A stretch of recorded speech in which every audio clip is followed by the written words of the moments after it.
Good morning guys, my name is Mark and today tuturo ko sa inyo kung paano ba natin i-assist ang ating mga downlines or referrals, kung paano sila makapag-register or sign up once they are ready. So, first step, punta tayo sa ating account kung hindi natin memoryado ang ating referral link.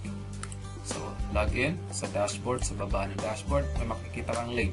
All you have to do is highlight it, then copy, then send it to them through Facebook or text or kahit ano pa.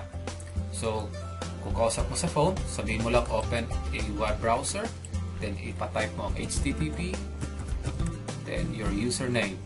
Sa akin is markjoven314. Remember, sa ating referral link, wala po yung www. Pagkatapos ng http:// diretso po yan sa ating username and .swaultimate.com. Okay? Once they are on our website, ask them to scroll down sa pinakababa. Meron dong sign up or sign up image. Then let them click on it. And then ask them to take a pen and a paper para maisulat nila yung info kung saan nila ipapadala yung pera. Ask them kung ano yung pinakamalapit na payment option sa kanila. They would say, malapit sa amin ang Emily Willier, then ask them to click on it, then click on submit. Then, ask them to copy the name, the recipient, which is Sir Chavez, and his address. Then, ask them to go to Emily Willier para ipadala nila yung 2.5. After that, ask them to go back to this page para ma-fill up nila yung member username, full name, member email, password, confirm password, name of the sender, kung sino yung nagpadala, baka hindi naman sila yung nagpadala, tapos yung inutusan lang nila. So, country of sender, importante rin to para hindi mahirapan ng admin sa pag-claim ng money.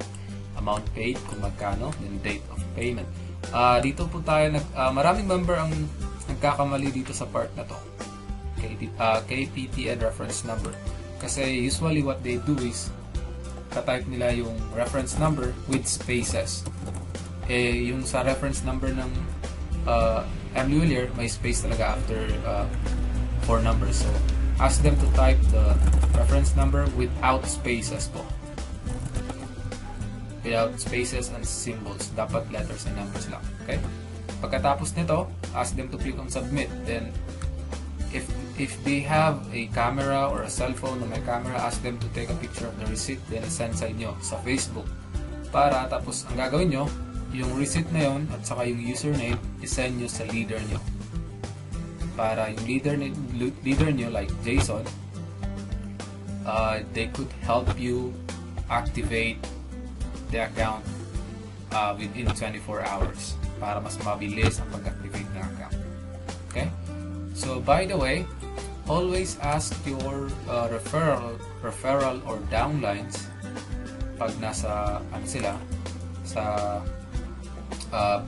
payment option or sa mga money processor. Ask them to ask the teller kung ano ba talaga yung KPPN or reference number para hindi sila magkamali sa pag-encode or pag-type.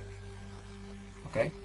So, I think wala na akong nakalimutan sabihin or i-discuss sa inyo. So, thank you for watching this video and I hope may natutunan kayo.